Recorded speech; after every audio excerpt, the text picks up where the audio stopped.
कोणत्या संकटात अडकला आहात की काय तुम्ही मुनिवर? मला तुमच्याशी काही महत्त्वाचे बोलायचे आहे. आसन ग्रहण करा. देवी, मला ठाऊक आहे तुम्हाला मला जे काही विचारायचे आहे त्याआधी मी माझी बाजू स्पष्ट करतो.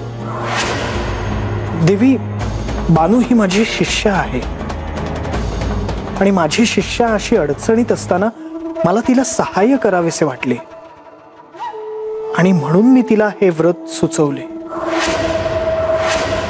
तेही यांच्या सांगण्यावरून, हो ना? तुम्ही बानूला सहाय्य करणार हे मला ठाऊक होतंच. त्याविषयी मी काहीही बोलू शकणार नाही. मला तुम्हाला केवळ हेच विचारायचे आहे मुनिवर की तुम्ही बानूला जे व्रत दिले ते व्रत मी करत असलेल्या 16 सोमवाराच्या व्रतापेक्षाही श्रेष्ठ आहे का? हे व्रत श्रेष्ठ की ते हे मी कसे सांगणार? खरे तर ही दोन्हीही व्रत श्री महादेवांना प्रियच आहेत, कारण ही दोन्हीही व्रत सर्वप्रथम श्री पार्वती देवींनी श्री महादेवांना प्रसन्न करण्यासाठी केली होती. हे व्रत पार्वतीने देखील केले होते? होय देवी, सर्वप्रथम श्री पार्वती देवींनीच हे व्रत केले होते.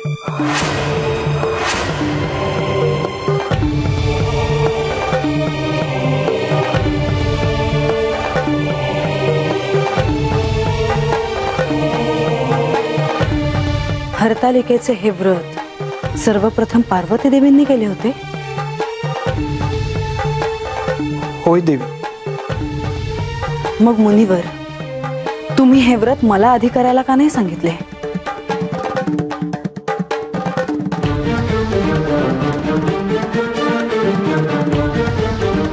नारायण नारायण. हे प्रभू, हे काय बोलून बसलो मी? आता श्री म्हाळसा देवी यांच्या शंकेचं निरसन झाल्याखेरीज त्या मला इथून जाऊ देणार नाहीत. बोला मुनिवर, तुम्ही गप्प का आहात? या व्रताबद्दल तुम्ही मला आधी का नाही सांगितलं? मला या व्रताबद्दल जाणून घ्यायचे आहे मुनिवर. काय आहे हे हरतालिकेचे व्रत? या व्रताबद्दल आत्ताच जाणून घ्यायला हवे का? होय मुनिवर. जोपर्यंत तुम्ही मला काही सांगणार नाही तोपर्यंत या गडावरून तुम्हाला कुठेही जाता येणार नाही.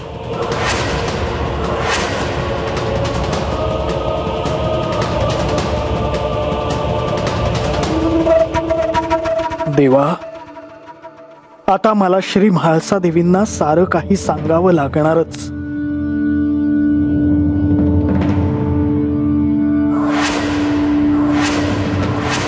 मुनिवर, अजूनही तुम्ही गप्पच आहात. नारायण नारायण. देवी, मी सांगतो, अगदी सुरुवातीपासून सगळे काही सांगतो. माता पार्वतींचा श्री महादेवांशी विवाह झाला होता, परंतु जन्मोजन्मी श्री महादेवच आपल्याला पती म्हणून लाभावेत म्हणून श्री पार्वती देवींनी हे व्रत केले होते. आपले सौभाग्य अखंड राहावे म्हणून त्यांनी हे व्रत केले होते. आणि हे व्रत मला ठाऊक देखील नाही. मुनिवर, या व्रताबद्दल मला अजून जाणून घ्यायचे आहे.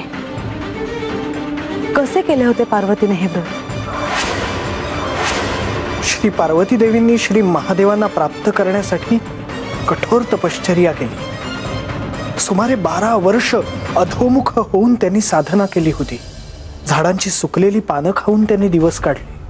शरीर गोठवणाऱ्या तापमानात पाण्यात उभे राहून त्यांनी साधना केली. असह्य अशा उष्म्यात पंचाग्नींनी शरीर तापवून प्रचंड पावसाच्या माऱ्यात अन्न पाण्याशिवाय या आकाशाखाली त्यांनी ते तप तसेच सुरू ठेवले.